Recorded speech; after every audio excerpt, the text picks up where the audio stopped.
Hey everybody, welcome to another Conservative Corner live stream with your host Justus from Grounded TV. So today's conservative corner, we're going to be going into Pierre Poilievre's rally in Nanaimo, which will be starting very soon. The doors are open. There are other streamers right now streaming the outside lineup and talking to people and supporters. So I understand we'll probably have to wait till everyone fills in once the rally starts. I feel like most will be here by then. So while we wait, we're just going to go into a couple other clips I thought. And I thought I'd also do a bit of a viewer Q&A in a few minutes in between once people start to fill in. So to start off, I thought we'd watch Pierre Poilievre's campaign stop, which he just made just about like an hour and a half ago, I believe. So he'll be going here, then doing some talking around the town, and then going to the rally in Nanaimo. Where do you want me to set up here? Right around here? Sure. Okay, great. So this is the dry pasta. There's a system, yeah. There we go. Dry pasta. And then There's another one. dry pasta. You want to get that one? Thanks for all your work, guys. Very well. Yeah, I think we got Just down this way. canned. See, it's funny when he does these campaign stops. He always seems a little bit awkward, but not too awkward. I think Trump in the McDonald's was still a lot more awkward. And I think even just Mark Carney sitting in a Tim Hortons looks somewhat out of place. And Here we go. We've got beans here. Okay, so black pepper tomato sauce. Pasta sauce can come over here. Thank you. Right here, baby. There we go. Beans over here, so that's me. Where should we put The the corn can go in there. Good stuff. Corn should we put in This is all the canned foods go in here. there? Yeah, right. Perfect. Even the fruit? You want The fruit canned can go food in there Yeah, as well? that can go in there as well. Okay, lots of vitamin C for everybody. Good. All right, we're emptied out. Good stuff. Amazing. Where would you like me to put this? Here. Back here. Hi there. How's it going, everybody? See, but I think his body language does say a lot. See, he asks them, where would you like me to put this? Like, how polite is that? He respects their workplace, even though it's almost like he's aware that he's out of place, a little bit, given the suit, the shoes. Since the glasses came off, he definitely has a bit of a different look to him, definitely more polished. Hey, 2 cents, how's it going? Did you see the report of that food bank that got broken into? No, I have not heard of that, actually. This is the first time I'm hearing of it. If you got any more details, please let us know. I'll happy to dive into it. I think it's kind of a crazy situation when a food bank gets robbed. Boy, you're all very focused. Would you mind taking that one? There's a little hamper back there that I was supposed to take. By the time I got there, one of your crew had already grabbed it. So I can tell you're very focused on getting the job done around here. Absolutely. Right on. Thank Really you. nice to meet you, They're sir. all the ones Really here. nice to meet you, as sir. well. Nice to meet you. Yeah, thanks for your hard work. Thank you. Sir. I don't want to. That's okay. Good to Thank see you. sir. Nice to meet you. Many blessings to you. Oh, say hello to I don't know. He's just got a very respectful vibe to him, I feel like. this nice gentleman here. Okay. Hi there. Good to see you. Thanks for your hard work. Really appreciate it. I know that Tamara volunteers here. Very sad. They stole money and gift cards for those in need. That is messed up when people are stealing from the needy. That is definitely some bad karma, or it's going to send you somewhere, I feel like, in the afterlife. Option. So he's a good member of the team, and you'll be seeing a lot more of him. Yes. Another red plan. Yeah. So anyway, listen, it's been a tough while here for people. It's hard to afford food these days. People are working harder and harder, and the food bills go up faster than their paychecks. Absolutely. So we think it's time for a change, so people can afford good food and homes and safe neighborhoods. That's what we're running for. Merci beaucoup, tout le monde. And we're going to bring home safe food, safe streets, decent food, affordable homes. That's what we need for the future. On a besoin de Yeah, Pierre definitely is very relatable to the average person. I feel like he just, because he lived I think a good part of his life pretty average for the most part, maybe more well off than most, but at the same time he knew what it was like to go get his own groceries, cook his own dinner, just the basic everyday routine of that we all have, you know what I mean, or at least most of us Canadians do. He seems like he's had that at some point in his life. Carney maybe did at some point, but it seems like that was a long time ago for him. He even admitted in that French interview that he did in Quebec about saying that he doesn't buy his own strawberries, right? Like he doesn't go buy his own groceries. He's prime minister. He doesn't have time to go grocery shopping. And it's that kind of attitude. Like, okay, I think for a long time you've had reasons to not do your own grocery shopping. I think at the best case scenario, the most relatable he could be is he's getting all his groceries from Instacart. But I don't know. He started from the bottom up and worked hard for all he has. Yeah, he seems like he had the same start as most people. Maybe, you know, like was able to do well in school, got himself into a good post-secondary, which puts him ahead above most. But he, you know, he wasn't born with a silver spoon in his mouth, in my opinion. Poilievre. Épicerie abordable, des logements que les gens peuvent acheter, des communautés sécuritaires. On va agir rapidement pour le livret. By the way, you're not getting a summer vacation today. Yeah, did you I hear ended your that? summer vacation, I'm, so you're going to have anything. to work all the way through the summer, get 3 bills passed: affordability for a change act, the Safety for a Change Act, and Bring Home Our Jobs for a Change Act. All She doesn't seem very stoked about having no summer vacation if they win, which Pierre Poilievre made that announcement today. If you guys didn't hear that, he said if he wins, there will be no summer vacation for Parliament until the the things he deems most essential in terms of what he wants to get done are passed. So it's interesting to hear, because I think that's what most Canadians want to hear after almost a year of an unfunctional Parliament, or I guess like what, since late December, Parliament hasn't even sat together. In the whole last quarter of Parliament, they were just basically filibustered, like, you know, by the Liberals not handing over the documents. Like, they handed over the redacted documents, but they redacted like over 10,000 words from it or something crazy like that. Like, they never actually complied with the rest of Parliament, right? And that just went on for all of fall. And then as soon as we got to winter, we went on winter break, and then they never went back. So it's like, when was the last time Canada had a functional Parliament, or, you know, quote unquote functional? Would have been like, you know, somewhere around May and June last year. It's been almost a year. All 3 have to be passed, or there's no vacation for the politicians on Parliament Hill. Can't wait. All right, good. Thanks a lot, guys. Good to see you. Thank Thank you you very very much. much. Good to see you. Thanks for all your work. Yeah, and it seems like Pierre's smart enough and he respects Canadians enough to know that. He's like, yeah, I'm not gonna, just the optics of all of a sudden taking summer break after just going into office will look really bad.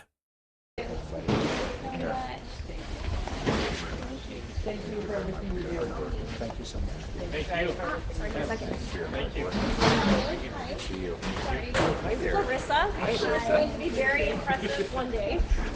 I'm sure she's already a very impressive person. She Shall I give you a already is. handshake? All right, there we go. Thank you. Right, good to meet you, Larissa.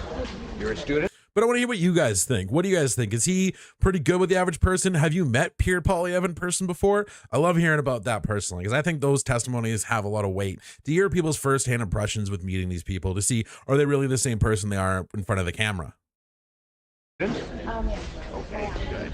It's exciting. And you're volunteering here as well? I'm volunteering and doing my Doing your internship Yeah. at the food bank? Yes. Okay, good. And you're learning a lot? I have a good feeling. Good. Hoping we can hold on to her after her internship's done. Okay. Yeah. She's a good one. We want to Yeah. keep her. They're not letting you go. They're not letting you go. So that's a good thing. You like Nanaimo? I do. It's very beautiful here, isn't it? Hard to imagine a more beautiful place on earth than Vancouver Island and this province in general. Many blessings to you. Privileged to work with you. Okay. Thanks a lot, everyone. Take care. See you later. Bye now. So just a short little video for you guys while we are waiting for the rally to start. He is awesome. He stays after the rallies to shake each and every other person's hand, listen to their stories, and take their pictures. And take pictures. Oh, that's pretty cool. John Rustad did a similar thing in BC when I went and met him. I was pretty impressed. The fact is, this guy was just on Jordan Peterson like a week before, or a week and a half before, and then all of a sudden he was just in my town, like meet and greeting people, like some average day Joe with not that many people in the building, honestly. So it was kind of crazy to see. And yeah, I would love to have met Pierre Poilievre, but yeah, I don't have. It's not in the budget, unfortunately, for a flight to go see him, and I'm so far away from pretty much every city he's went to. I think the closest he's been have been Edmonton and Penticton to me. both are which like an 8 to 10 hour drive depending on the weather. So yeah, it's not a very fun time. I could fly, but it's a bit out of budget, I guess is all I'm saying. But I do much respect to guys like the Pleb and everyone else, all these other creators that have been going to the rallies and live streaming there from their phones. I thought that was really cool. I thought it's a great way to get some boots on the ground and get people to see what these rallies are like, who the people attending are like. I think it's really good.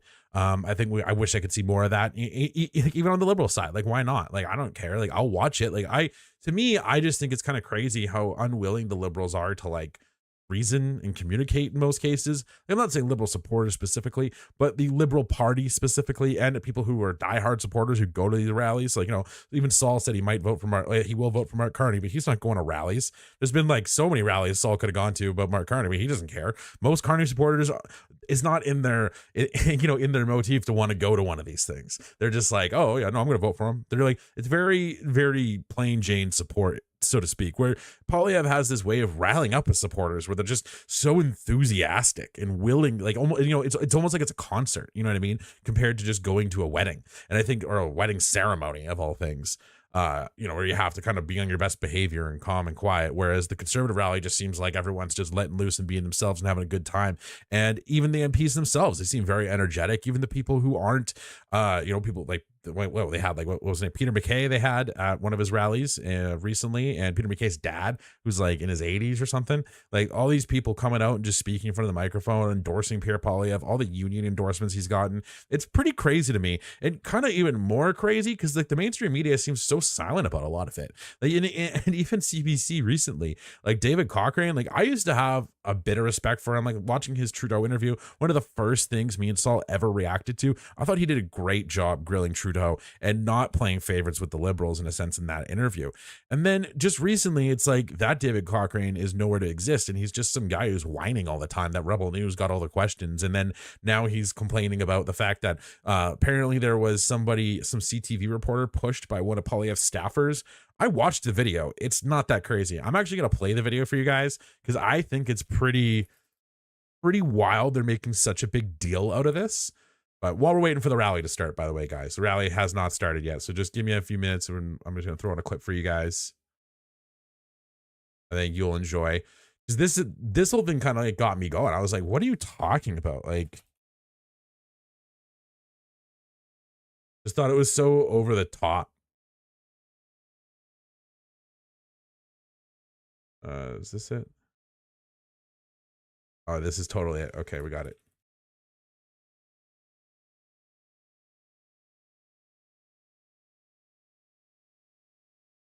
Oh, Brad, here one sec, guys.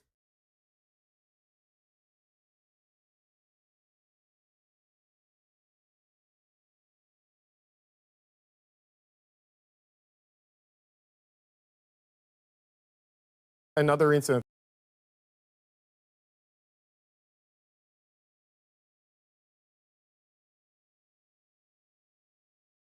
Actually, let's go to the reaction screen. Hey, Great Dominion, how's it going? Yeah, he's just desperate. That's kind of what I thought, dude. I was like, how are you doing? Like, you know what I mean? Like, it was just kind of wild to me. It was like, that's what it seemed like. It's like, you're just worried about losing your job. But I'm going to show you guys this because I thought it was pretty crazy. Another incident that happened today.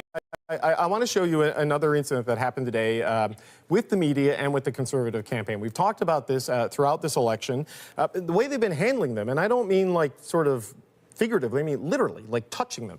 There was a moment today that we want to show you. A reporter, our colleague Abigail Beeman with CTV, tried to ask Rob Batherson, a Conservative candidate in Halifax West. He's also a former president. What I find wild is he acts like this was like, what happened to, like, you know, people can say what they want about David Menzies, but he was manhandled by Chrystia Freeland's security. You know what I mean? And that was a big deal to me. Like, that was like, oh, wow, there's manhandling journalists now. Where was CBC when that happened? They just called him like an angry protester, made it sound like he was the instigator. And in this one, and you're going to see the footage very shortly here, the footage that CBC chose to air, like, it's just, anyways, one sec. To the party. She tried to ask him a question. Just take a look at what happened. Sorry, guys, we are just going to hold today. Mr. Batherson, Thank you, guys. don't push me, Riley. Thank you, guys. Mr. Batherson. Can we chat with you for a minute, Mr. Batherson? Thank you very much. Are you gesturing to us or to the party? Can we ask you a couple questions, Mr. Batherson, about the race in the Atlantic? Mr. Batherson, do you have any comments on Trump's new comments about Canada's sovereignty? Please don't push me, Riley. Please don't. You're literally pushing me. Please don't push me. First off, she's behind him. She is behind him. How can he be pushed? You know, this is Riley right here. And like, he just, if anything, he's just a human wall. He's just not moving. He's not pushing. That's why I took this. This is just this guy being a wall, which is probably why he's hired by them in the first place. Please don't push me. Mr. Batherson, do you have a minute for the cameras, please? Mr. Batherson, do you have any comments on Trump's new comments about Canada's sovereignty or the new auto threat since we're standing in a car dealership? Yeah, like that's it. That's the footage CBC chose to air. That's what I find wild. Is like, this is what they chose to put up.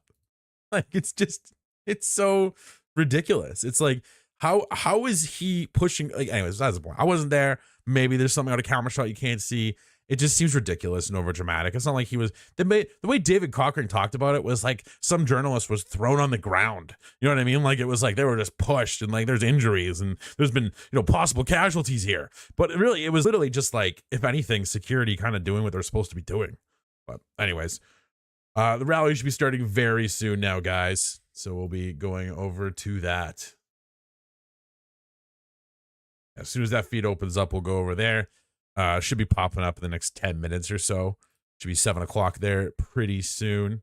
In the meantime, if you guys have any questions, though, happy to answer. The questions are pathetic. Nothing happened. He ignored her. Yeah, exactly. It was just ridiculous. It was just like she was trying to get, you know, honestly doing what I thought reporters did anyways, like basically scrumming, you know, which is fine. But like, I just think it's kind of ridiculous to blow this whole thing. It just seems like they're making a mountain out of a molehill here. And I don't know. I wasn't there, so can't give you a full take on it. But I don't think the journalist was pushed very much. So anyways.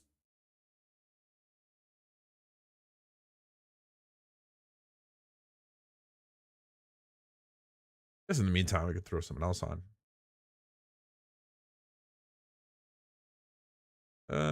He did his announcement earlier in Calgary. Jagmeet Singh. What else has happened today that I met? I think I pretty much, I didn't stream, like we did the podcast earlier today, but other than that, we didn't do a morning show.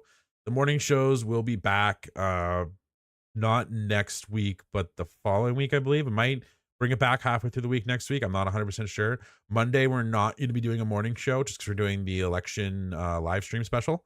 So that's going to be just me and Saul watching the numbers come in, having a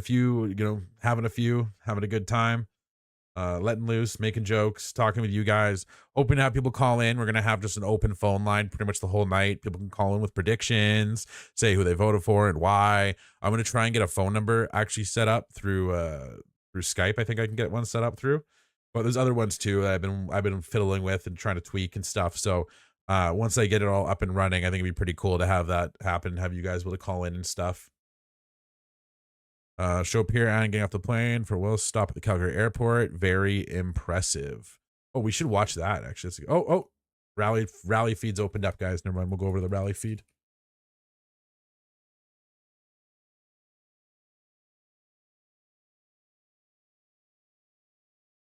Yeah, it's so funny because like it's okay, it's just this screen. Okay, never mind. Okay, I have an idea. Here's what we're gonna do, guys. We're gonna go 2 screens just for you guys. Give me a second here. I want to watch the video of him getting off the plane, so we're gonna watch that. And then we got the second. There we go. Okay, so we got the rally in the bottom left, waiting for things to start and open up. And then we've got the other video on the screen here. Just give me a second. A little bit smaller. Good afternoon, Calgary. How's everyone doing? I'm Justus Hullen, your Conservative candidate from the great riding of Calgary East Thank you all for being here, joining this incredible conservative movement, taking over the country. We have the great honor and privilege of hosting Calgary's own Pierre Poilievre for our Canada First announcement. I'm joined by some incredible Canada First conservative candidates. Yeah, I saw he's doing 4 events. I'm going to be streaming only one of them. So I'm going to be streaming. I didn't realize how hard he was going to go this weekend. I'm like, I can't stream all those rallies. So I'm just streaming. I'm doing tonight. And then we're doing one tomorrow in the day. We're doing the Delta one. And then we're going to be doing the Sunday morning one as well. I think Saul's going to be joining for that one too. He wanted to join in for that one. It's going to be the last rally we live stream, but he's going to be doing another rally after that. I think he's doing the whistle stops, which are basically just mini rallies. They're just like half rallies that are half the time essentially. Let's give him a round of applause. Burton Bailey, Tom Kamich, Stephanie Kuzi, David McKenzie, Jeremy Nixon, Holy Greg McLean. So that's what you're talking about. Look at this, eh? Look at that crowd. It's kind of dark, but look at the plane too. That's huge.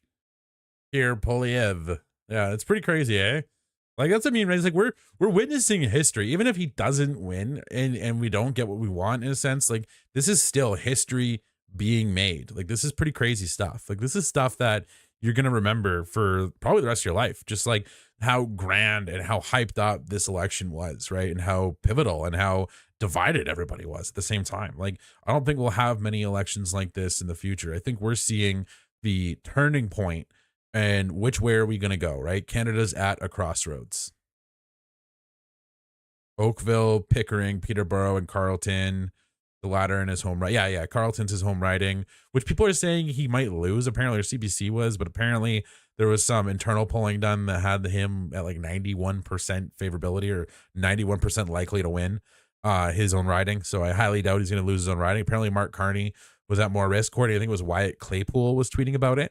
He was saying that Carney's staffers were moving volunteers from other locations to Carney's riding because they couldn't get enough volunteers in his riding of West Nepean.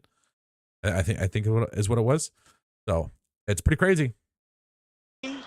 Delwinder Gill, Blake Richards, David Bexty, Shiv Majumdar, Michelle Rempel Gardner, Amanpreet Singh Gill, and Pat Kelly. As we all know, Pierre was born and raised right here in Calgary. He went from playing street hockey to street smart really quickly. And I just wanted to share a quick story about Pierre. When he gave me the great honor of being his shadow minister for finance, after a very grueling interview, he left me with one thing at the end. He said, Jazz, this country gave my family and yours an opportunity like no other. We didn't have much, but through our hard work, we were able to succeed. And then Pierre went on to say to me that when I become Prime Minister, I want to bring that same opportunity back to Canada, where hard work will get you something and help you succeed for all Canadians.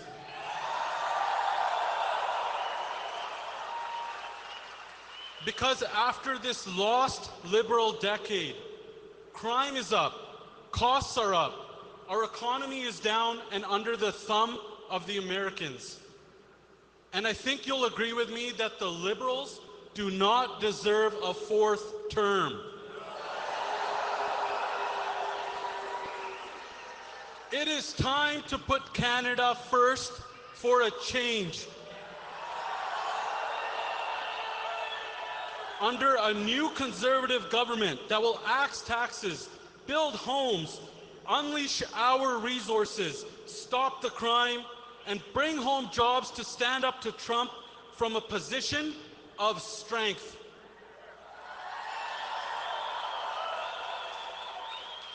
Okay, well, we've heard a lot of this, but I'm just gonna skip past this. I wanted to see the. Okay, that's so. I thought there was more to it with the plane. I thought I saw like a couple clips earlier. I never watched. I ended up skipping to the questions on this one. Not the questions, or what was this exactly? Okay. Oh, there we go. The other rally's opening up.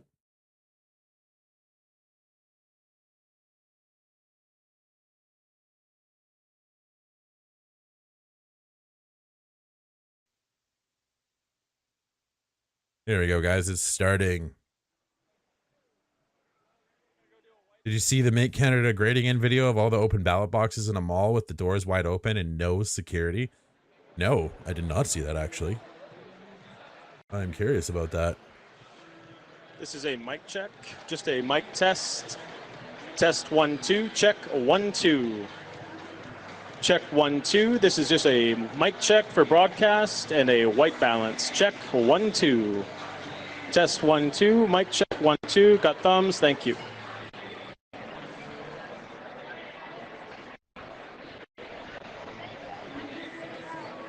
There's a better shot of them getting off the plane. Moose and the Loose showed it earlier.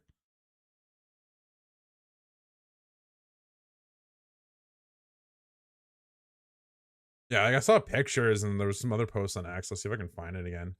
I gotta get better at like bookmarking stuff as I find it, because they like in the moment I'll be like, oh yeah, this looks interesting, and then I'll like forget to like bookmark it to be able to show you guys, and then I'll be even worse and I'll bring it up, not reference it properly.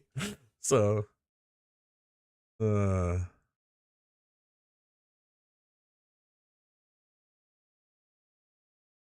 I thought the feed was actually opening up here. That we're actually having something to start. Something happened. Oh, there we go. It's starting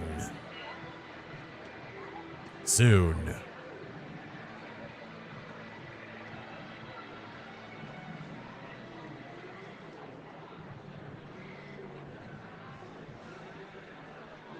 There's better shot than go through.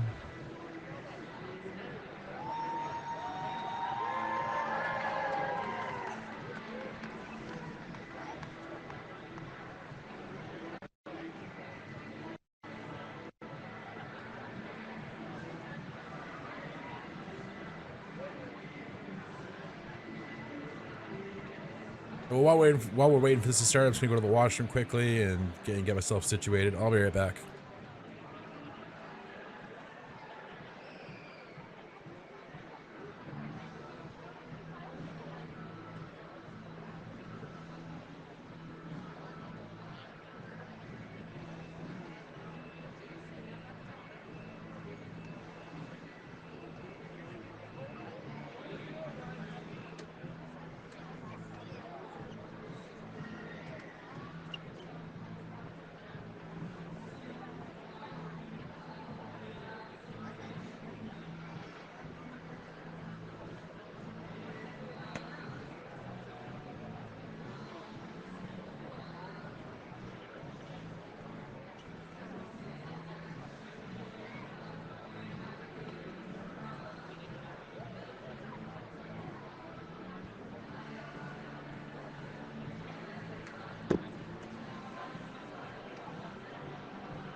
All right, I'm back. So yeah, this hasn't started yet. We're gonna be starting pretty soon. Just gotta mute it because the music there coming through. You can hear it bleeding through the audio a little bit there.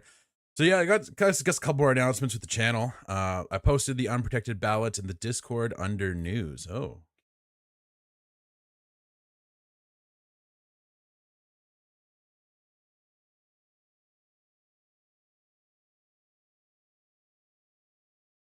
Oh wow.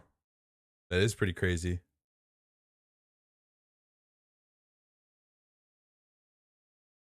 throw these on the screen for everyone else to see too. Second here.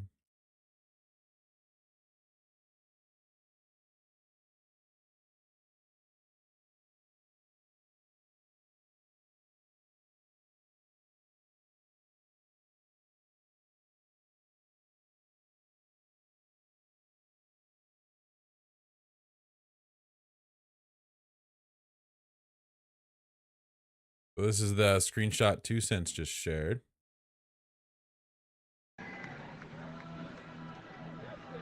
Of the unprotected ballots in a mall. Hey, how's everybody doing today? I'm going to get in trouble. They said, let's look this way. I'll tell you right now, this is amazing. Vancouver Island.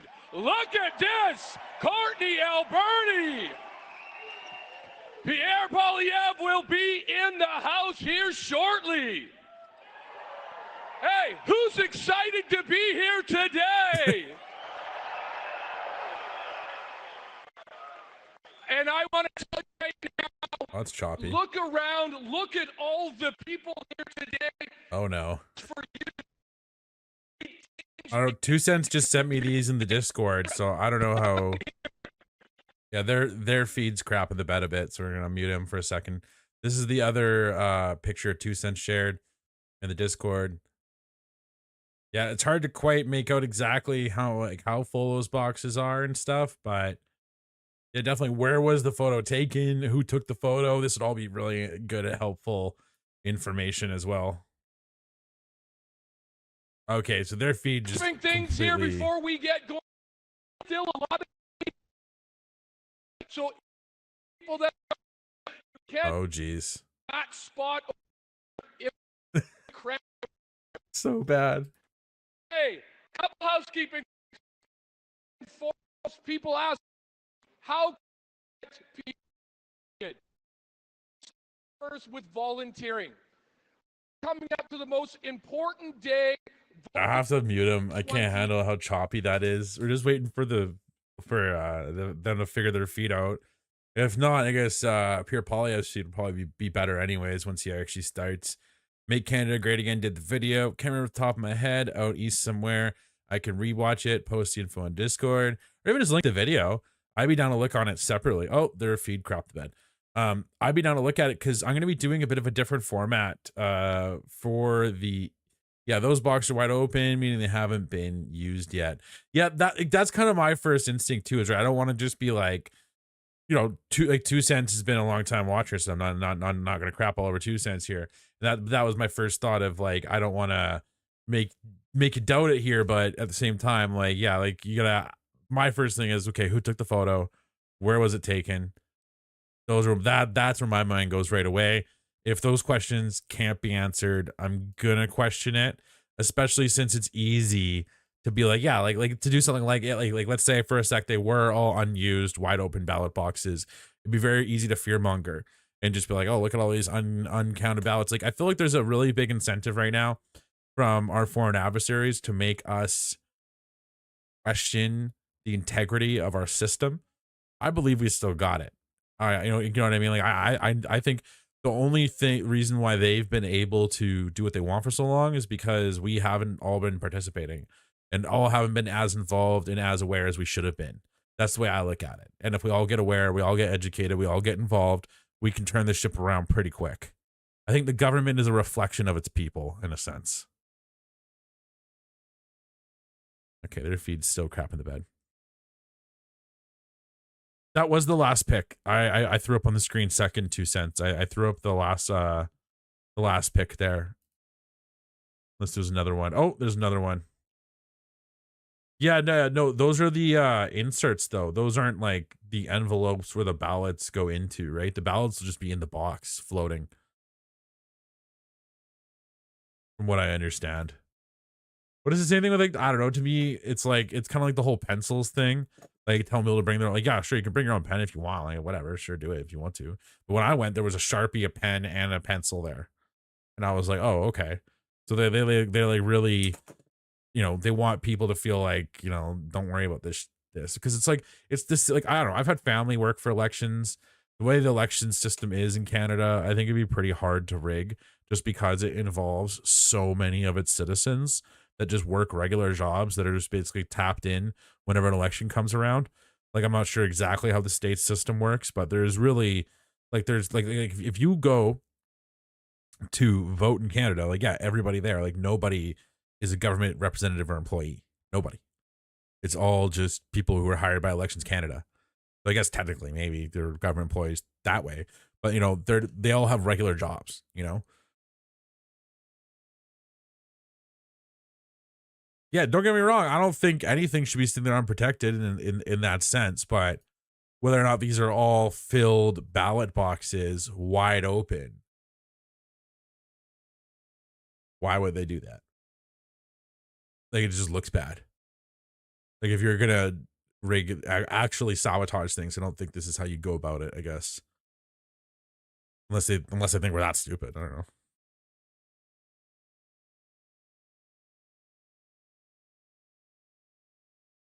Yeah, that's what I thought. Yeah, so it's polling boxes cannot be legally opened for any reason until it is time to count the votes. Advanced poll ballots are always counted after the ballots received on election day, meaning no ballots should have been counted yet, from what I understand from that statement, according to Great Dominion here. So there should be, yeah, like to me, I don't know, man. Like it just seems like they want you to worry about the integrity of your election, so you just become like disillusioned and don't vote, right? Whereas if like that's ultimately the goal, I think people who are trying to do that in that sense, and like I don't really follow, or I'm not going to name any names. Like I see tons of people doing it, right? There's so many people. Just like the whole pencil thing was a good example. Like I don't know one person who went and voted who actually didn't have a pen there or a Sharpie. And not to mention there was also someone else who went and debunked, well, I'm not sure, but didn't have a pen there, sorry. But like there was someone who debunked the whole pencil thing, saying that even if they erased it, like it'd be obvious. Like it'd be hard to erase 100% of your pencil. You know what I mean? Like it still leaves like a mark on the paper. Like it would look obvious, you know? Like, and you're not, I don't think you're allowed to just wait, like what, like check a box and then quickly erase it and check another one. Like, I don't think you're allowed to do that. So I don't know. Does not instill confidence for voters. Yeah, I think it's still like they shouldn't be leaving empty boxes there that could be misused and stuff like that. I think that's bad, but I wouldn't question the integrity of my election because of that. That's all I'm saying, I guess. It could have just seemed like maybe some volunteers got together, they organized all, they didn't think it was a big deal because they were empty. But little did they know. I don't know. I just think it definitely doesn't, you know, say comfort, but like who knows, right? What if it's like a government building that's locked and it's not a mall? Like how do we know for sure that that's a mall? Like, do we know the address? Is there location stamps on the pictures? That's where my mind goes too.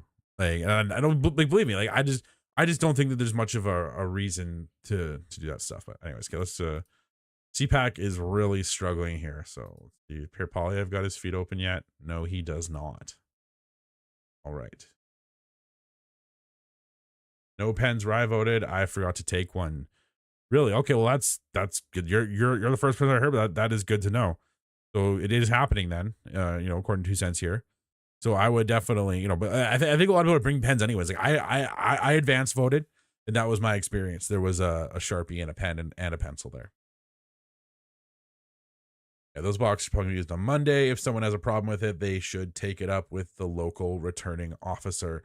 Well, my thing is too, what if it was like a staffer or someone who's working the elections and they were locked in a secure building, right? Because like if the building's secured, you're at least, you know, doing your due diligence, right? You don't need constant 24-hour security there.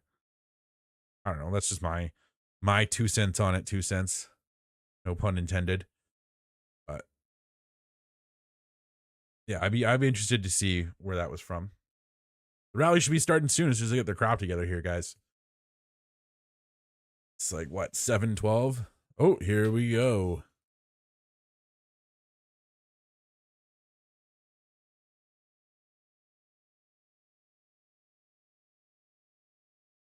Those were large yellow envelopes. It kind of looks like these paper inserts, though. Kind of like that's like that could be like stapled or glued to the box on the inside of like instructions for the elections workers on, Like that's what it seems like. They're supposed to pull that out and read that before they fold the box properly. Probably has specific instructions on how to fold the box closed a specific way. Things like that. No, Pierre's feed is not up yet. Great to meet. Oh, now it is. Conservative candidate for Nanaimo Ladysmith. 1 second here, guys.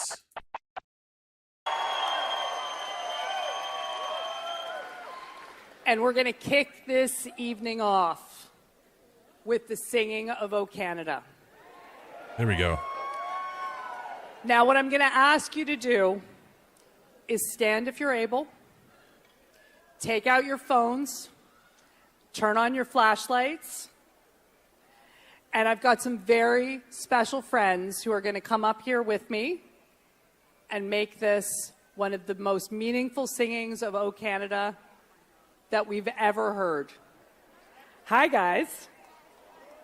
That's Are cool. you ready? Got some kids up there. Are you all ready? Okay, let's get those flashlights out. Still a huge lineup of people. Oh, Canada, our home and native land, true native love, in all our sons command, with glowing hearts we seek the true north, strong and free, from far and wide, O Canada, we stand on guard for thee. God keep our land, glorious and free.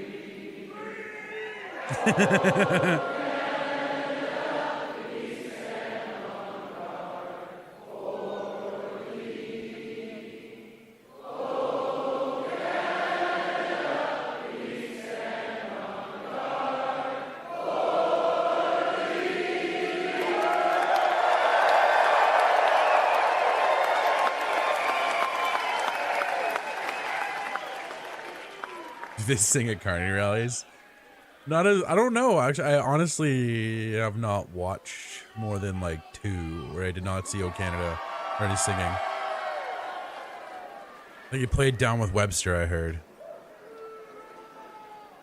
So as I said, my name's Tamara Cronus, and I'm your common sense conservative candidate for Nanaimo Ladysmith.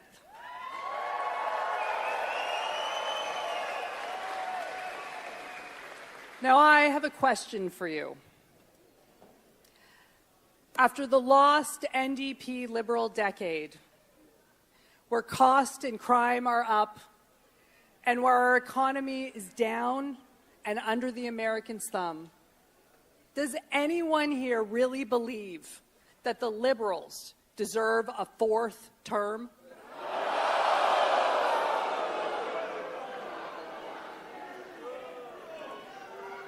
We need to put Canada first for a change. And no worries, 2 cents. Thanks for tuning in. Happy to do it. A new conservative government will axe taxes, build homes, unleash resources, stop crime, and bring home our jobs. Yeah, like this so isn't that a conservative we can area. stand up That's for for sure. Canada from a position of strength. Now, the thing I admire most about Pierre Poilievre is that he really cares about us. Every time he comes to the island, he asks me the same question. He says, Tamara, what are you hearing at the doors? And I am hearing the same thing that you're hearing. I am hearing that we need change. It says a lot in Vancouver Island, that's for I sure. am hearing that we need to put Canada first. And I am hearing that we need to elect Pierre Poilievre as our next Prime Minister.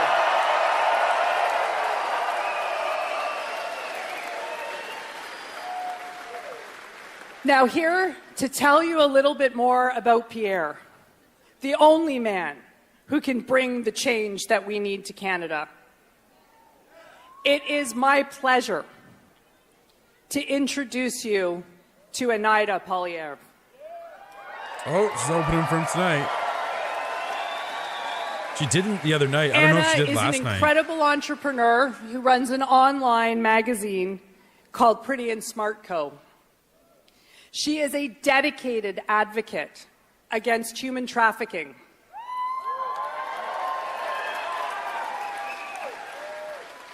Who gives a voice to survivors through her online platform, Their Stories Matter. And she is a big supporter of women's empowerment. Oh, she did last night? Through the Lead Her Forward initiative that seeks to pay it forward by inspiring, connecting, and empowering women. Born in Venezuela, raised in Montreal, she moved to Ottawa in 2006, met Pierre in 2012, and married him in 2017. Together, Anna and Pierre are the proud parents of Valentina and Cruz.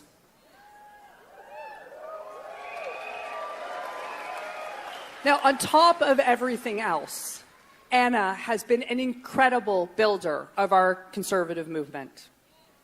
And her energy and creativity is behind a lot of the incredible merch that I see in this room today. There are some very cool things in this room. So I want you to raise your voices, shake your signs, and give a warm island welcome to Nanaimo Poilievre.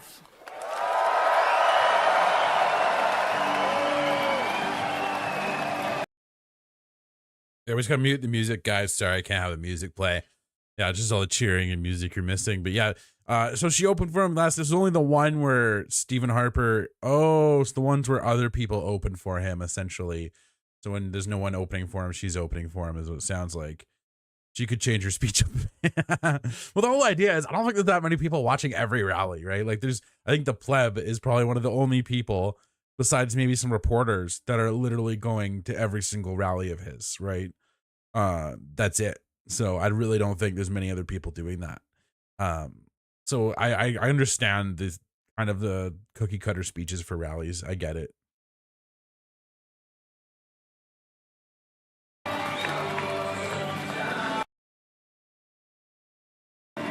Hello. It's always such a pleasure to be in this side of the country. It seems like you guys always have better weather than us. Well, Canada, here we are, in a crucial time where we must decide whether we are going to elect for a fourth time a Liberal government that has left us with a weakened economy, rising crime, and a country divided. Or are we going to elect a Conservative government who's going to put Canada first for a change?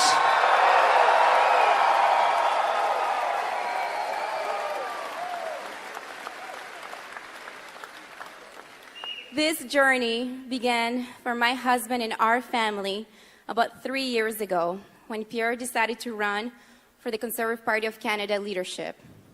Ever since, he has been traveling from coast to coast to coast so that he can step away from the Ottawa bubble and go and listen directly to Canadians. Because what we need is a government and a leader of the people, by the people.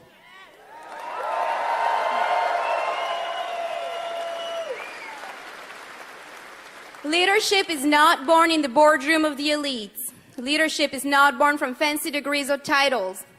Leadership is born from the love of our country, true patriotism, our true North, strong and free.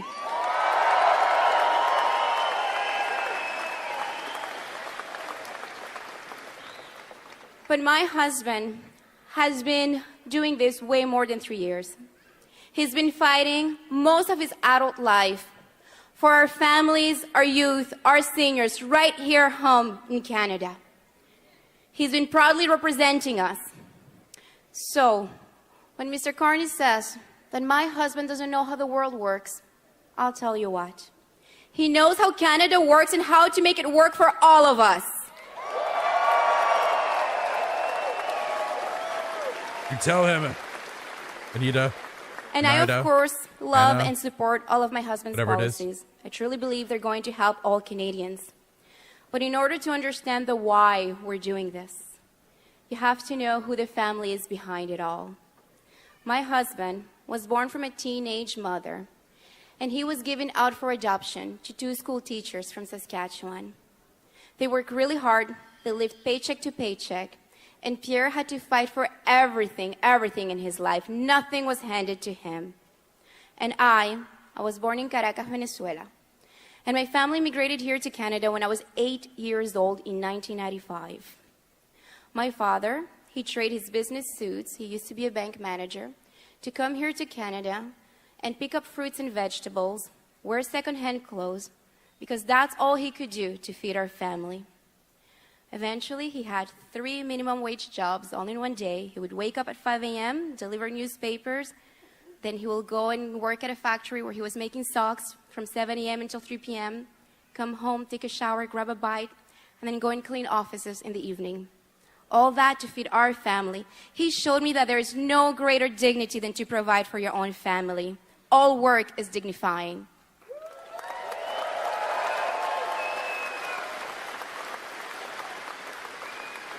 When I was 17, I had moved out of home and I became 100% financially independent. By the time that I was 19, I packed up my suitcase, left Montreal, moved to Ottawa, took a student loan, took a job. I put myself through university, paid for rent, paid for food. And by the time that I was 25, I was working in the Senate, and this was a few months before I met Pierre. I had saved enough money so that I can put a down payment on a little townhouse in the east end of Ottawa. That was $230,000, that little townhouse. I had saved $25,000 to put the down payment. This was in 2012, 3 years before the Liberal government took office. That is what we call the Canadian promise, that if you work hard, you can get ahead and you can have a good life. And that's what we used to be able to do 10 years ago. This Canadian promise is no longer possible, but hey, guess what? There's hope, because change is on the way. People who cannot get in is the same as who is in the venue. Wow. It has been my pleasure to be with my husband throughout this journey every single day, to be with him at every single press conference, every single rally, every single event, to be by his side to fight for our country together, because you deserve it. We deserve it, a better country. So ladies and gentlemen, it is my absolute pleasure to share with all of you my husband and the next Prime Minister of Canada, Pierre Poilievre. That was such an enthusiastic intro. That was such an enthusiastic intro to usual. Holy, I was like passionate there. Like my absolute pleasure. That was pretty funny. I just got to mute the music here. So Poilievre, the man of the hour, taking the podium. 7:30. Yeah, that's pretty crazy. Welcome to the stream, Ara, by the way. To hear that the people who cannot get in is the same as who is in the venue. Well, I believe it. It doesn't seem like a very, like, it seems like there's like probably a couple thousand people there if I had to guess. I don't know exactly how big that space is. I think they've definitely had bigger spaces they've been able to rally. But who knows, maybe we're just not getting the best angle of the inside there. BC venues are too small, I guess. There were a lot standing outside in Penticton as well. Well, the island itself too, I don't think, like, all its infrastructure is a lot smaller. Like, it was never built, like, a lot of its older infrastructure wasn't built with with the population it has now in mind. Like BC being, I think, like the 3rd most populated province now, like just over 5 million, I believe. Perfect, my 2 cents. We need to see more Liberal meltdowns when they see how many people watch his stream. Well, I don't think I think it's funny too because you forget there's more streamers than just me doing this too. So there's like more views through the views and everything. It's because he's a politician. It's basically public access when he posts it on his channel. Like, so we're allowed to just stream his stream because it's just because he's a politician in Canada. We have laws like that, which is really nice. Because if this was America, like a couple of issues I had with Trump's streams, it gets flagged afterwards. So it's nice that anything that goes on his channel, we review it, we react to it, we watch it on stream, never gets flagged ever. So it's pretty much public access from as far as I understand. But he even says share. That's what he says, guys. Share the message to get it out there. Moose and the Loose, the Pleb, Clinton Jaws, and Mr. Sunshine are all there. Yeah, I think they're all BCers or British Columbians except for the Pleb. So that is pretty crazy. I forget about Clinton Jaws. I don't actually watch him regularly. Mr. Sunshine, I was watching his stream earlier. Island, I have a question. Who's voting for change? Who's voting for food and homes you can afford for a change? Who's voting for safe streets for a change? And who's voting to bring home Canada's promise for a change? Wow, what an incredible crowd. What an incredible introduction from my beautiful, brilliant wife. Isn't she amazing? Wow. And look at this amazing gathering of people who are rallying for change to bring home the country we knew and still love. This room reminds all Canadians that we have hope, that we have a bright future, and that we're going to get out and vote for that future and that change on Monday.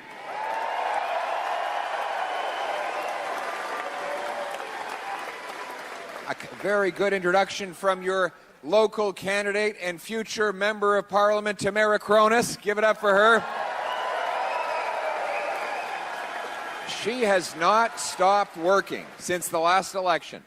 People say they've seen more of her in the last 4 years than they've seen of the incumbent MP in their entire lives. She never stops door knocking. In fact, it's become a problem. The other night, she was out knocking, and it got to be 8:30, and people on her team said, maybe we should wrap it up. She said, no, we're going to do a few more doors. And so she kept knocking. And it got to 9 o'clock. And people said, you're going to start waking people up and losing votes. She said, no, it's so important. We need change in this country. So she kept going. 9:30, she won't stop. It's coming on to 10 o'clock. The lights are out in all the houses. She says, okay, fine. One more door at 10:01. She goes up to this house, lights are out, rings the doorbell. All of a sudden, babies are crying. So a few minutes later, the door smashed open, and it was a very angry woman. She said, you just woke up my 1-year-old triplets.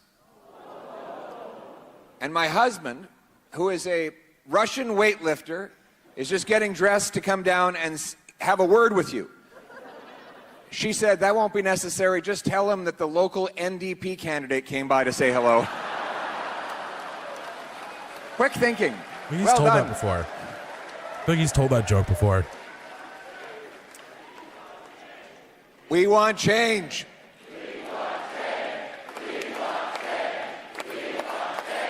We want change.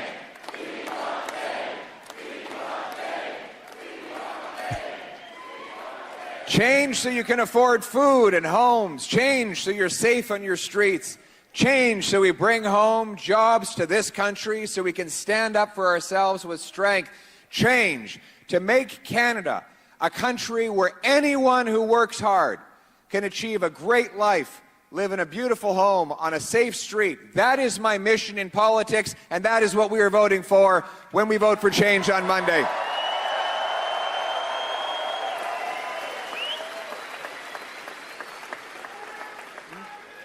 Merci beaucoup. Thank you very much.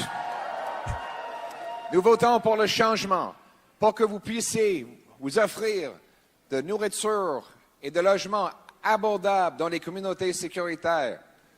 dans les rues qui sont sécuritaires, avec un pays qui est uni, qui produit ses propres ressources et qui peut se tenir debout contre toute menace de l'étranger.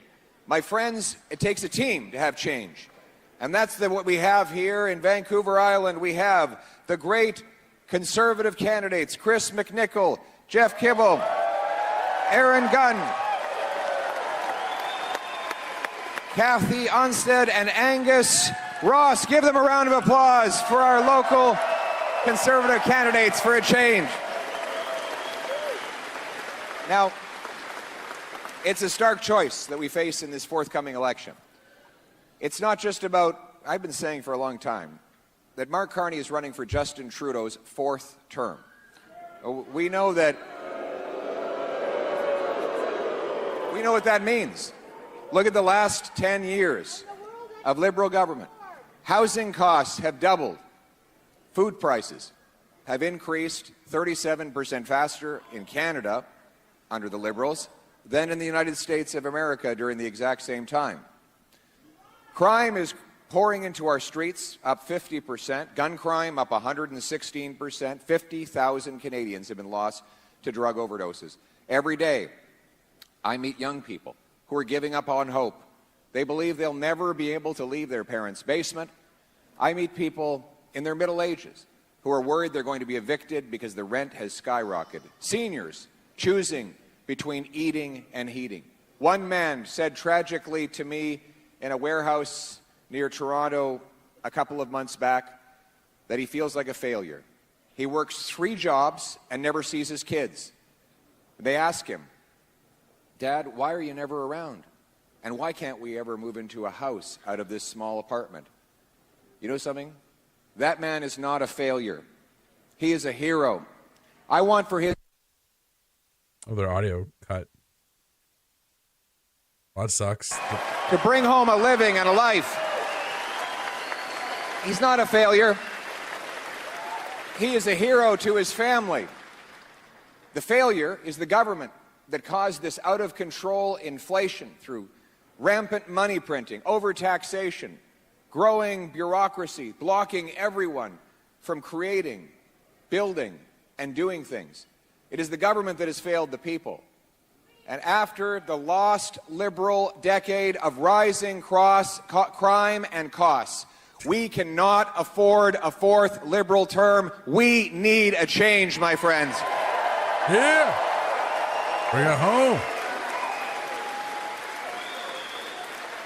Après la décennie perdue des libéraux avec des coûts et So de we la can't skip criminalité past the qui French augmente, from our on live. ne peut pas nous offrir un quatrième mandat libéral. On a besoin du changement avec un nouveau gouvernement conservateur qui va couper les taxes et les impôts, éliminer la bureaucratie, exploiter nos ressources naturelles, ramener nos emplois ici pour que nous puissions se tenir debout avec la force. My friends, it's not just that things won't get better with a fourth Liberal term.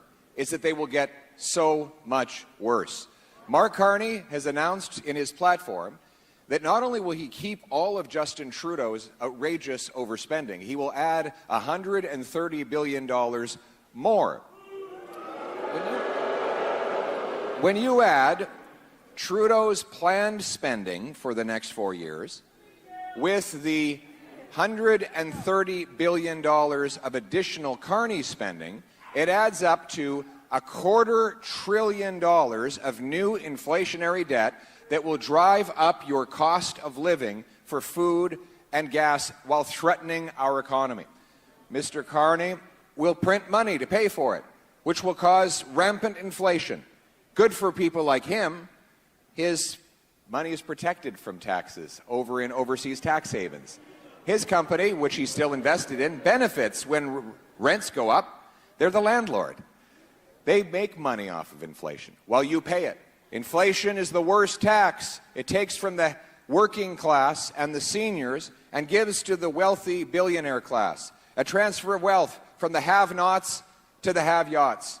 My friends, if you don't believe me that this is the future, then believe the government when that's what they write. Has anybody seen this report?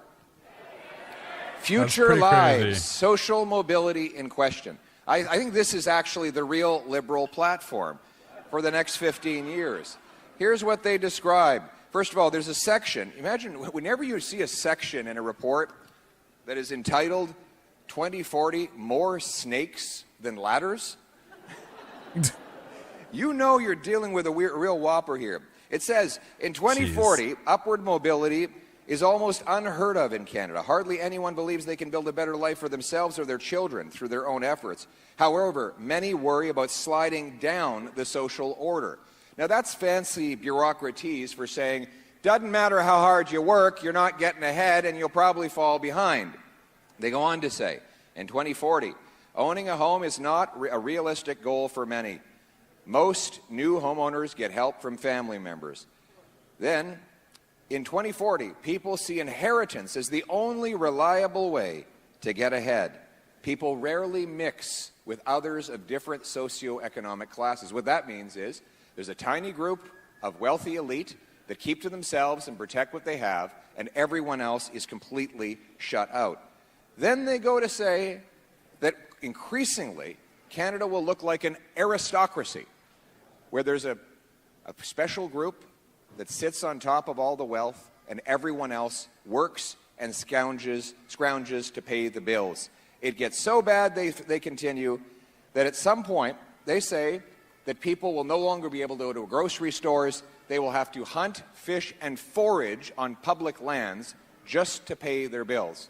Not even to pay their bills, just to feed their families. This is the very dark Liberal future if we re-elect them to a fourth term. But the good news is we don't have to. We can choose change on Monday. We can take back control of our lives and build a bright future. Let's do it. Let's do it, There's Pierre. another plan. So there's another way. It's this change platform. A very detailed plan to turn the country around, unleash the power of our brilliant workers and entrepreneurs, our resources, grow our economy, build homes that our youth can afford, and frankly, we should be aiming our sights on making Canada the richest country on earth. There's no reason not to.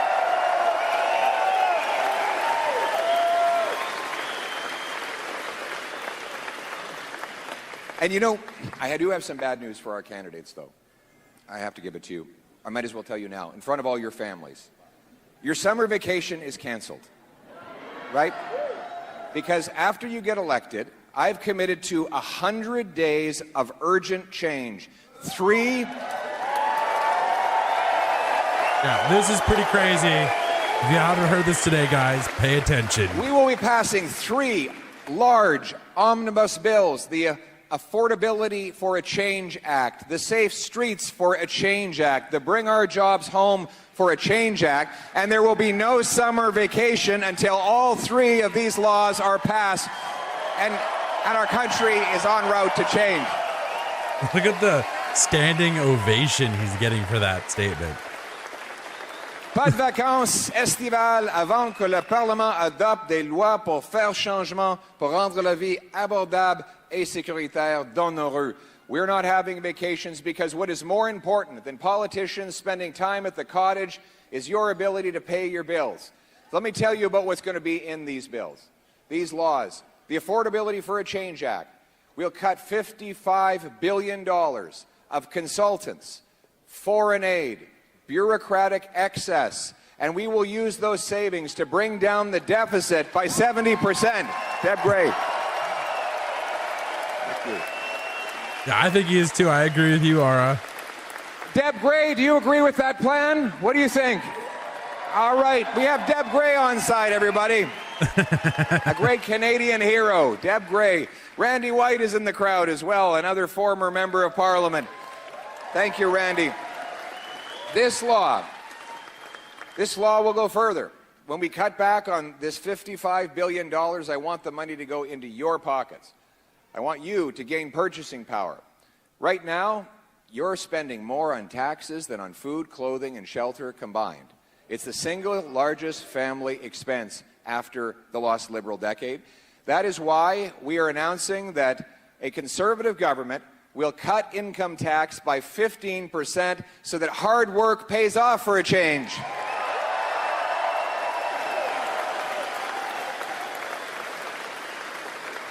Yeah, with A given working we were talking couple about or that earlier, retired Autumn, in couple the will stream. save almost $2,000 directly in this tax relief.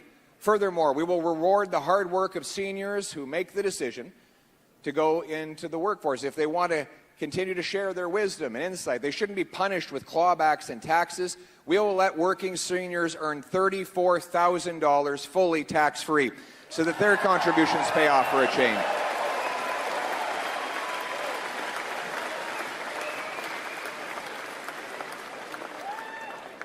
And then there's the carny tax. Does anybody hear about the carny tax? You know about this? You know what it is? Yeah, it's hard to, I got to narrow it down. There's more than one. So Mark Carney says that nobody should be driving gas and diesel powered cars. So how about getting around in the middle of the winter in rural Canada with a Tesla? Anybody looking forward to that? It's not going to happen. Not going to happen. Starting next year, they have an electric car mandate they want to bring in that will limit the number of gas and diesel vehicles that a dealership can sell, and every vehicle over that quota will be hit with a $20,000 tax. The carny tax. The carny tax. It even works. It's carny tax. Car, it's a car. It's got car right in it. Okay. So this is a dad joke. As the years go by, they're going to make this quota lower and lower, so that by early next decade, the gas and diesel vehicles will be banned altogether, and you won't be able to drive the car of your choice. This will add more expenses. It will destroy 36,000 auto manufacturing jobs in Canada will be destroyed. And by the way, where does the money go from the tax? It goes to subsidize electric car makers like Tesla. Isn't that something?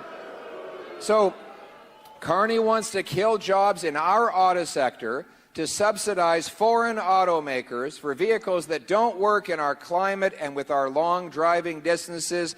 My friends, within 100 days, and before there's any vacation for the politicians, my government will axe the Carney tax completely.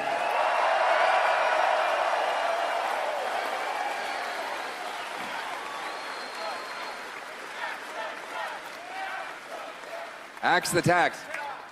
And then there's the food packaging tax. They want to ban all plastics. How do you think your food is going to stay fresh? It's going to go bad about 80% faster when they ban the plastics.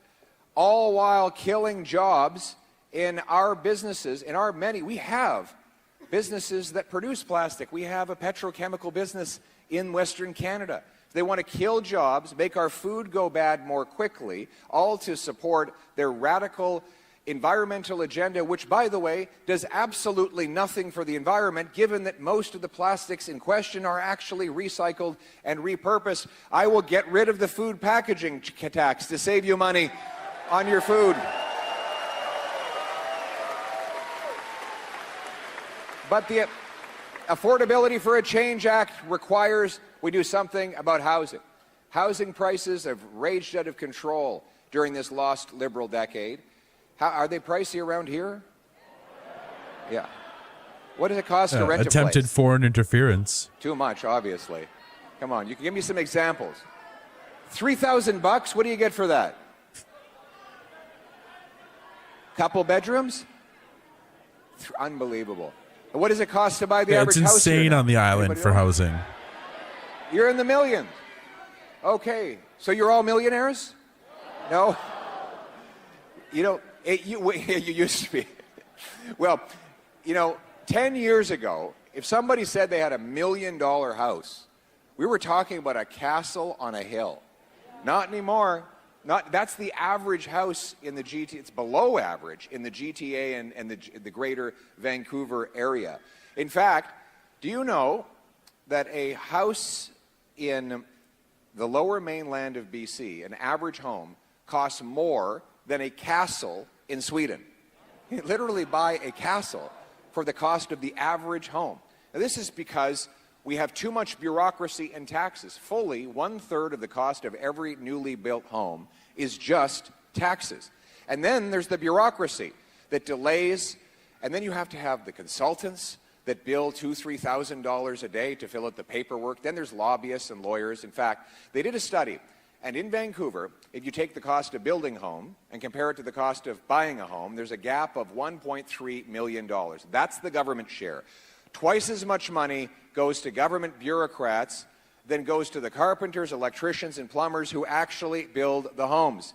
My friends, we're going to slash the bureaucracy and axe the taxes to build the homes as part of our 100 days of change. We will axe the federal sales tax on new homes, saving you up to $65,000 on a purchase. Let's go. We will also incentivize municipalities to free up land and speed up permits. We'll pay them half the cost of cutting their development charges, with the goal of knocking $100,000 off the taxes on each new home. We'll sell off 6,000 federal buildings and thousands of acres of federal land to build 300,000 homes across our country. The goal, the mission, must be to build 2.3 million new homes within the next 5 years so that you can afford a place to live. And while we are at it, we will stop the uncontrolled growth in our population. We cannot add 1.2 million people a year.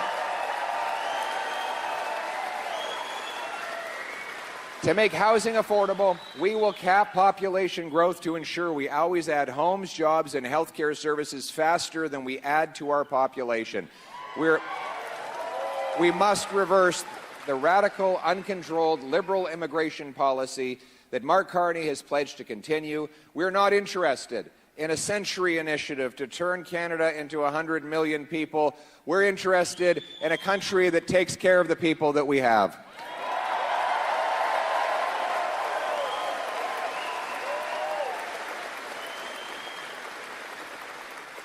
And we want to bring home our jobs to Canada.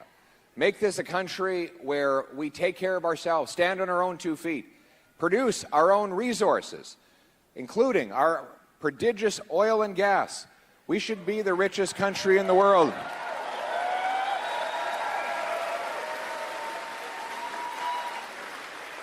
We have the 3rd biggest supply of oil, the 5th biggest supply of natural gas, the biggest supply of uranium, biggest supply of potash. These are all, you like uranium? Are you into nukes over there? We've got a nuclear physicist over here. It's good energy. Nuclear energy is good energy. We have the most water that can run through hydroelectric dams, the biggest oceanic coastline of any country on planet Earth. You like the coast? Yeah, right. Are you the captain of the ship? 44 years. Good stuff. 44 years doing what? Ordering them around. Okay, so you're the boss. Okay, we're bringing you to Ottawa. We're going to put you in charge of procurement, okay? All right. He's got away with the crowd, right? Like, what a team. What's this? More freedom. We're definitely going to make this the freest country on earth, my friend. Thank you. Thank you for that suggestion. But we need the freedom to produce our incredible resources. Right now, our resource sector is smothered by anti-development laws and high taxes on investment. The energy and resource companies say that if we want to be a self-reliant nation, we need to do 5 things. First, we need to repeal the No New Development Law C-69. I will do it.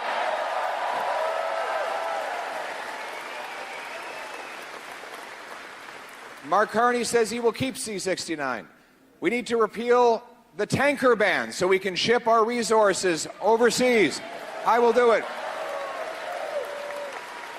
We need to get rid of the government-imposed energy cap to unleash the production of more energy here in Canada. We need 6-month permitting times rather than 17 years. It now takes 17 years to get a mine approved. We can't wait 17 years. When I'm Prime Minister, we're setting the goal of approving major projects within 6 months of receiving a completed application. And then we need to get rid of the uncertainty. Businesses are not going to set aside billions of dollars for projects that may never go ahead. I'll give you an example. The incredible Squamish people had an LNG project. Oh, we got a little guy there is a little... I think I was just talking about the liberal economic policies, and the poor guy got sick. That's okay. It happens. It happens. You know what I mean? He'll be okay. On the feet, thinking, okay. But improving jokes. We have in this the great Squamish people. They are finally getting shovel in the ground on their LNG project.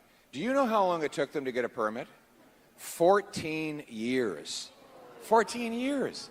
This is a project that will be the most in fact, it's not only responsible, they're cleaning up the environment. There's an old mill that had polluted the place 25 years ago, completely contaminated. They're cleaning up the contamination and turning it into the most environmentally friendly LNG plant in the world, and the government stood in the way for 14 years. Here's my plan. We're going to draw a circle around certain areas in the country. After doing all the environmental studies and making sure that they are the right place to put them. And then we will pre-permit the projects so that businesses know they already have permission to go ahead with clear permits, clear conditions, clear specifications. They're called Canada First shovel-ready zones. Shovel-ready zones. Show up, start building. We can do this in housing as well. The Squamish, you know what they did in Vancouver? Because they didn't have to follow city bylaws, it was on their reserve. They were able to build 6,000 housing units on 10 acres of land. That's a lot of homes for a lot of deserving families, which they will lease out and then be able to make money off. That never would have happened if Vancouver City Hall had anything to do with it. If we can clear zones, get the permitting done, we can build homes, we can develop our resources, we can create jobs, and we can take back control of our economic destiny. That will be part of the bill that we bring in. The Bringing Home Our Jobs for a Change Act will pass in the first 100 days. But we need suits. We need boots, not suits. We need the builders. Do we have any trades in the hall today? Yes, lots of trades. What do we got here? What do you do, sir? Boilermaker, excellent. You'll definitely want to get us some nuclear power plants built then, eh? Do you know the Boilermakers Union has endorsed me and the Conservatives? Is that great? I love them. Great guys.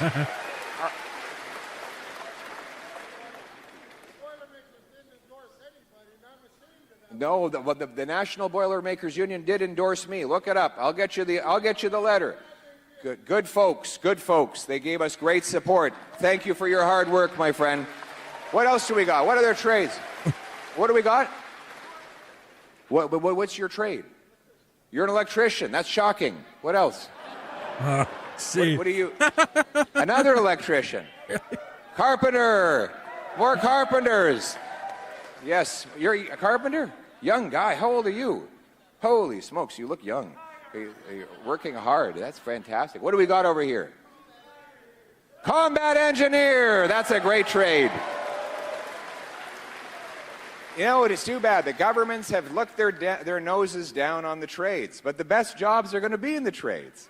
And that's why my government is going to put the lion's share of training and education money into the trades. We're going to partner with union halls in order to train up 350,000 young people for careers in the licensed trade.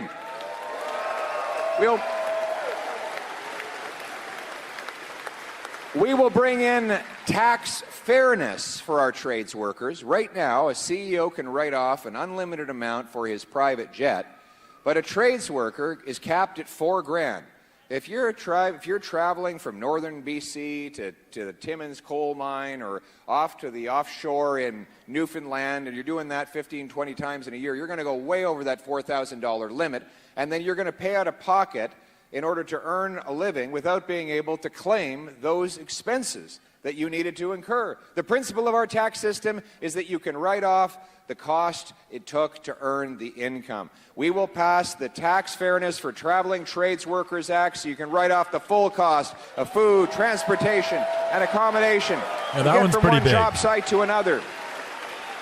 That and the capital gains tax cuts for Canadian investments, I think, are some of the biggest we're things also going to he's send announced. a beautiful present to every high school principal in the country. I know the Constitution says education is provincial, but there's no rule that says a prime minister cannot give a gift to a high school principal. It's going to be a box.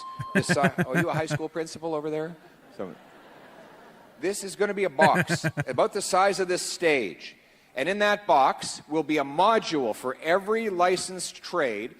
It will be developed by the Red Seal Council so that our young people can begin pre-apprenticeships as early as age 14. Which is big. It's pretty big, actually. Get a jump start. Get that Red Seal early, and then they're going to come out and they're going to be working, building LNG plants, mines, data centers, affordable homes. They're going to be earning big, fat, six-figure salaries. Mom and dad, your kids are going to be paying for dinner on Sunday night. They're going to be making money and doing well and bringing you grandchildren, too. Well, on a un plan pour rendre la vie abordable. On va adapter une loi. Blue wave incoming, guys. Pour faire changement. There's a blue wave incoming, I think, for sure. We're just going to quiet him a bit when he speaks French here. Yeah, I think it's going to be, the amount of early voters we had, 7.3 million, a record, shattered previous records by like 2.5 million. It's crazy, and I think a really good sign. My friends, we want these paychecks to be in safe neighborhoods. So we have to stop the crime for a change. Is there any crime around here? You guys have any crime in this area? Yeah. What kind of crime do you have? Everything. Yes? There was a burglary just down the road. Yep. Home invasions. Is it getting better or is it getting worse? Nanaimo is, I got off the plane in Nanaimo, not this time, I think about a year and a half ago. Got off the plane. The pilot walked up to me. He showed me a video of the previous night, his backyard security cam. There were a couple of guys rummaging around in his backyard, stealing his equipment. And then I walked over to the little newspaper. What's the newspaper called here? The Nanaimo which? News Bulletin, front page. It had record overdoses in Nanaimo. And then we walked up to one of our local conservative volunteers who was greeting us there. Nanaimo. And he said, the gentleman who was supposed to introduce you tonight at the rally, he's in the hospital because his tools were stolen. They were brought over to the tent city. He went to get his tools back, and he was viciously assaulted and ended up in a hospital. That was my first 10 minutes in Nanaimo. When I arrived from one of my previous visits. This is one of the most beautiful places in the world with the best people. And you shouldn't have to live this way.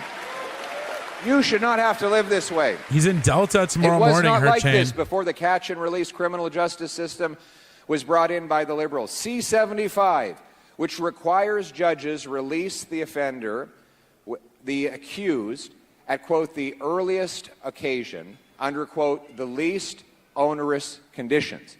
That's why, in Vancouver, they had to arrest the same 40 offenders 6,000 times.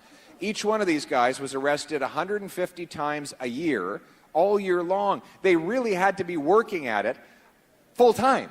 It's like maybe two full-time jobs to do that much crime and get caught. And these guys, they don't have benefits. They don't have unions representing them. They do have room and board. They stay in the penitentiary just long enough to have a nice meal, and they leave and they come back. It's like the Hotel California. They check out, but they never really leave, right? And then there's C5, the house arrest law, that allows the same offenders again and again to serve their sentences in the comfort of their living room, watching Netflix or playing Grand Theft Auto. And you expect that they're going to pay a price for their home. And then there's the jail-free card for Paul Bernardo, C83.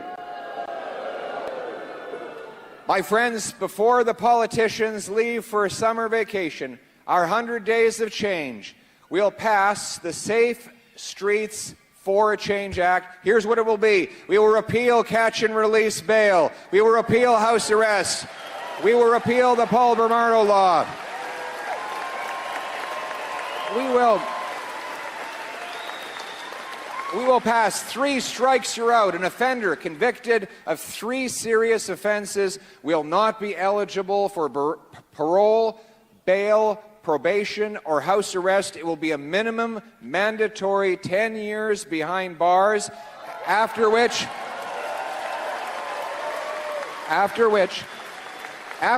their release will not be guaranteed. They will have to earn release through perfect behavior, clean drug tests, and learning an employable skill. Getting out of jail will be an earned privilege, not a guaranteed right for serious offenders. And we will bring back consecutive rather than concurrent sentences, so multiple murderers do not get a bulk discount. They're going to do a life sentence for every single murder they commit. The Supreme Court said that one guy who killed 6 people should be eligible to apply for parole after 25 years. He'll be in his 50s. He'll only have served 4 years for each life he took. That is insane. It is wrong. And I will use the notwithstanding clause to overturn that decision and lock up the worst murderers.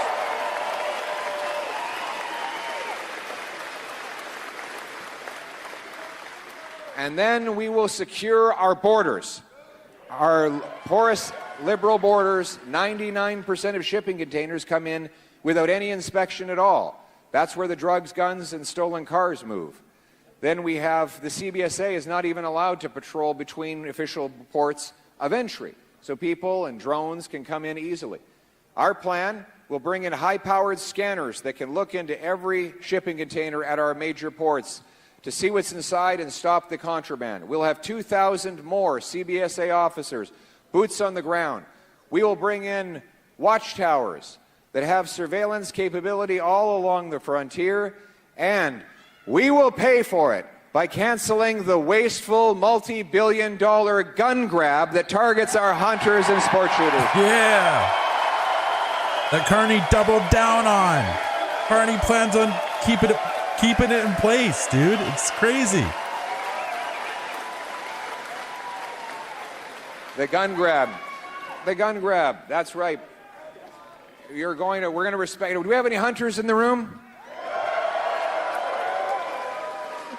It's hilarious. They say in their famous report that by 2040 you won't be able to afford any food, so you'll have to go hunting for scraps, but they want to ban your hunting rifle. So how's that going to work? Are there any archers here? You have to go to archery. Oh, we got some archers over here. That takes a lot of patience. And you got to get it right. You miss, you ain't getting a second chance. And that deer is gone. Quit. Yeah. What's that? We're getting rid of that. Absolutely. We're getting rid of the liberal ban on our hunters. Our licensed, law-abiding sport shooters are not the problem.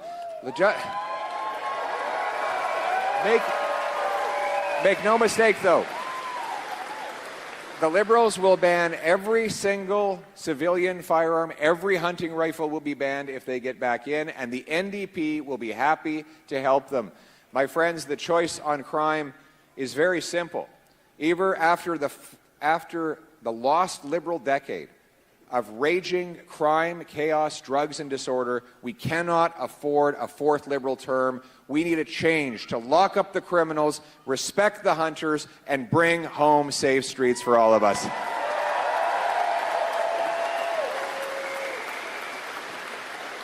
That's safety. We must stop the drug. Who's this? Oh, there he is. I met this guy already. Come on up here. He's going to stop the crime. Who's this? Remind me your name. We met already. Maxim. Maxim. I met you in Penticton, didn't I? Yeah, what a great kid. And so are you here to tell me that I have a ticket? No. Oh, thank God. I saw that pen there. I thought you were going to write me up for something. I thought maybe I parked in the wrong spot. So you're going to be a police officer when you grow up? Yes. And why do you want to be a police officer? To protect the city. Isn't that wonderful? What a great kid. Is this your sister? Who's this? What's your name? Stella. And Stella, do you know This police officer? Okay. Would you like to meet him? Sure. Okay, well, you better shake his hand. There you go. New friends. Maybe you'd like to be a police officer as well? What is going No. on? What would you like to do? Be a vet. You want to be a vet? That's wonderful. What an incredible couple of kids. Amazing. All right, hey, we have an incredible future with kids like this, hey? Let's give them a round of applause. Thanks very much, everybody. Good to meet you, sweetheart. Many blessings. Oh, my. What's that? Sports fishing. Yeah. Thank you. I love you, too. What an incredible crowd we have. Yeah. Thank you very much. And we're going to fight for our safety. We're going to fight for our kids. Those kids should not have to worry about stepping on dirty needles and crack pipes in the community.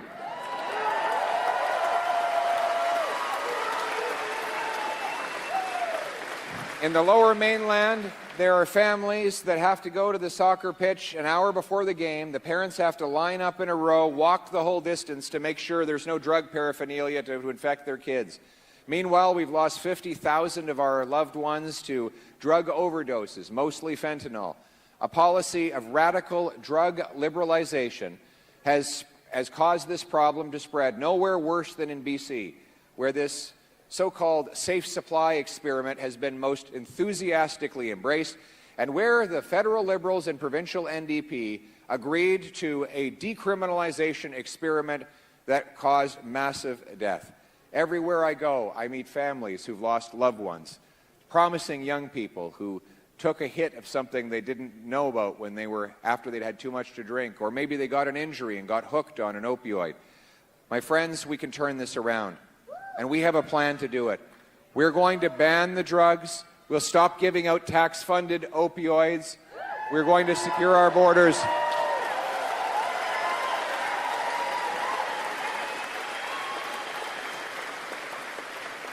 We will secure our borders to keep the drugs out. And finally, we will invest in treatment and recovery to bring our loved ones home drug-free.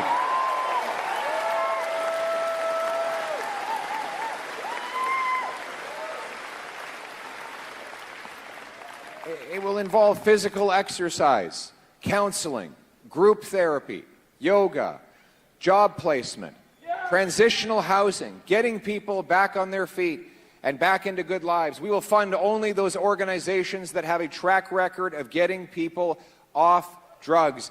I went to one such organization in Moncton not long ago, and it's called Harvest House. And I met these young men who were cleaning their lives up and turning it around, and they said, "Thank you for your help." And I said, "Don't thank me. I'm actually here to ask you for something. I need you. I need you to get better. Because when you are better, you're going to go out on the street and grab some guy off the street corner, and you're going to drag him in here, and then he's going to get better, and he's going to go back on the street and drag someone else in here, and one by one we're going to turn lives around and end this drug crisis forever for a change."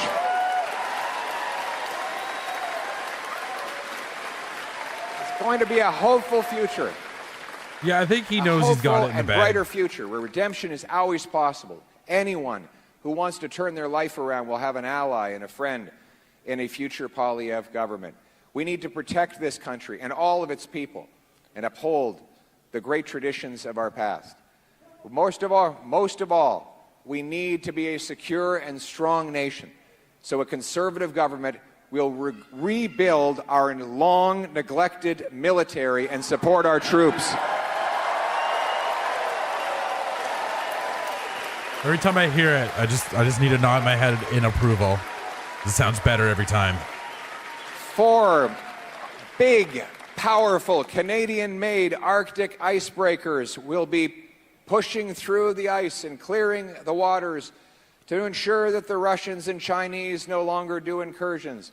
We will have submarines, Poseidon aircraft to surveil and intercept any incursions in our waters. We will have fighter jets and more landing strips. We will fill the vacancies in our Army, Air Force, and Navy, and we will build the first Arctic base since the Cold War, CFB Iqaluit.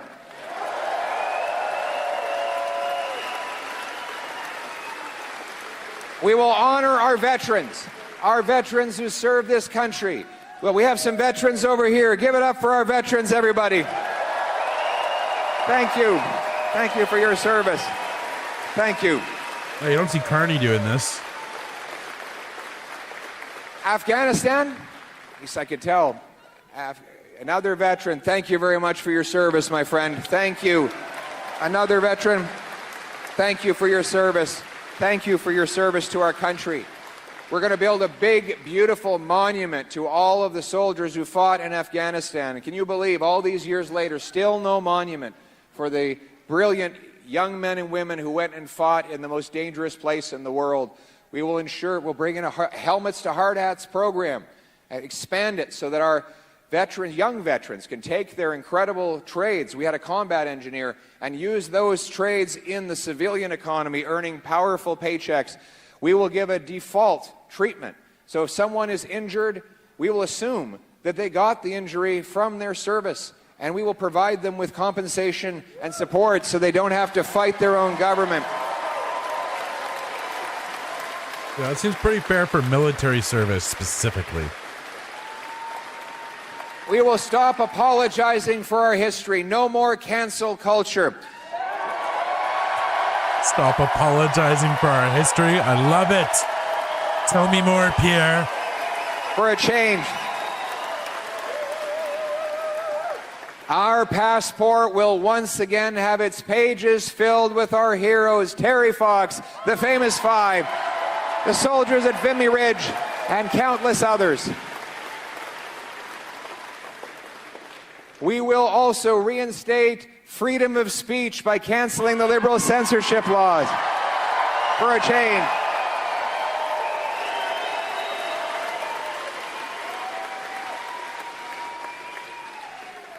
Our purpose will be to unite our country around our common history, our common values, our common sense.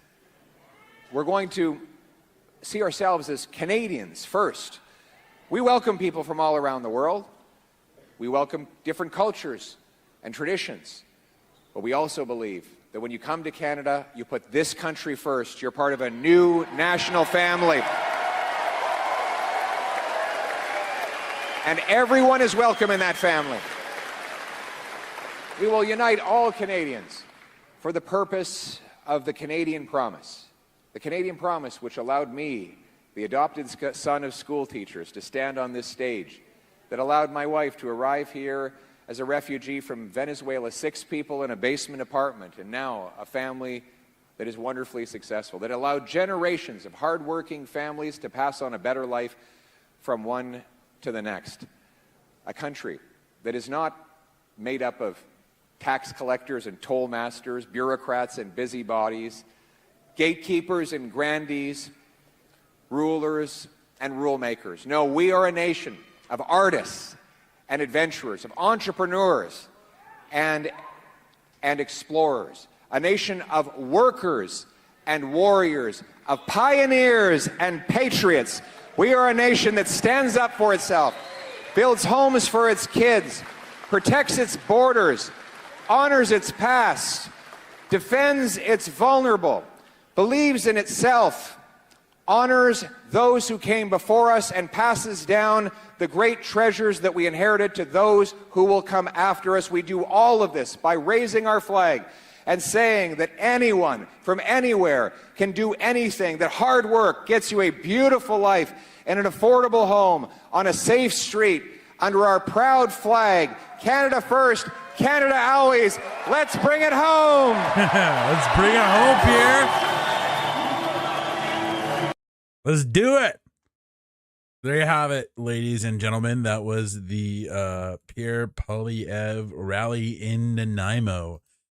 So yeah, it's pretty crazy. I liked it. There seems to be a bit of a fire in his rallies lately that just weren't really there at first, and then after the debate, it's just like he's been a new. It's like, it's like he took more glasses off. It's like, CBC said he couldn't do it, but he did it.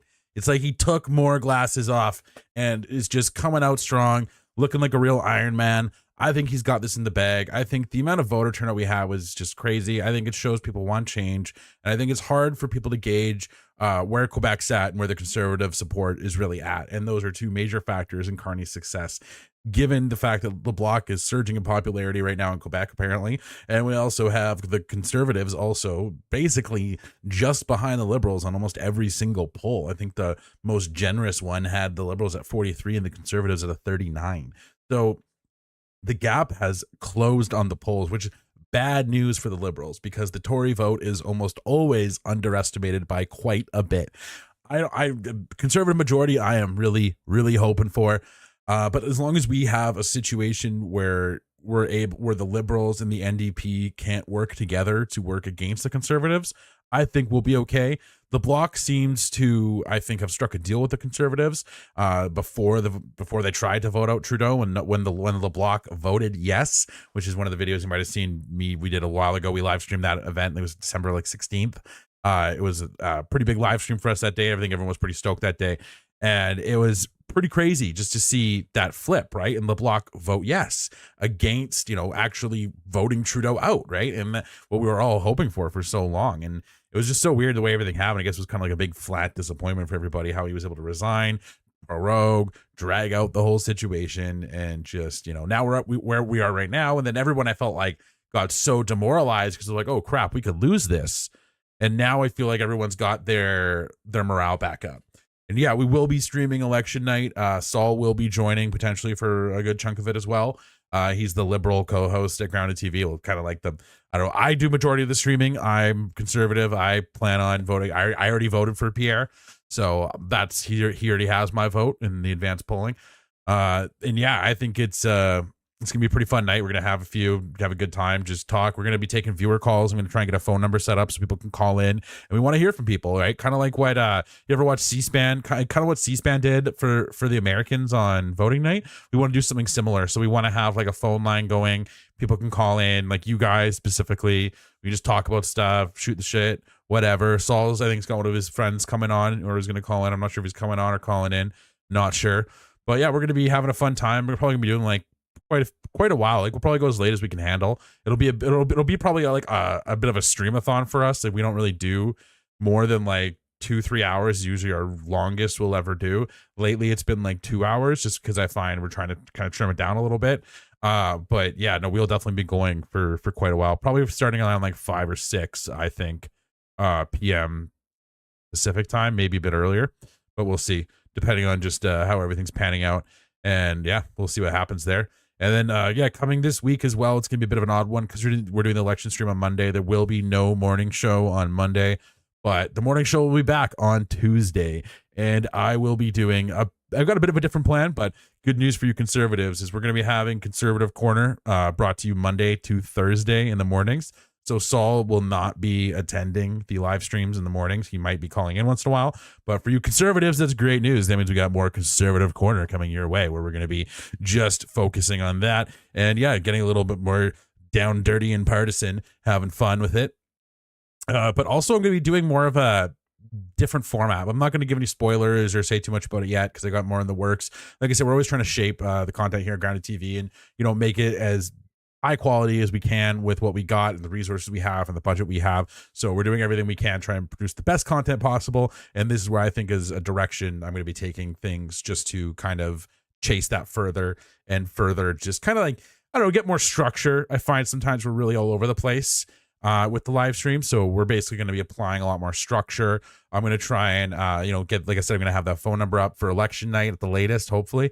Once I get that all set up, I want to incorporate that into the morning show as well. Let people call in, have a bit of a call-in segment, stuff like that. So kind of like more morning radio show vibes, but I'm going to be doing more isolated clips is kind of my mindset, rather than doing the reaction content like we do usually. It's going to be more like, here's a clip, and then we're going to break it down, talk about it, talk with you guys about it, kind of just like how I'm doing right now. We'll go over it, stuff like that. And we're going to be covering a lot of stuff. So anything, current events, like I'm anticipating politics to eventually kind of die down a little bit, or the excitement. So we will, like, this will always be a political channel. We'll always be following Canadian politics. However, I want to follow some current events as well.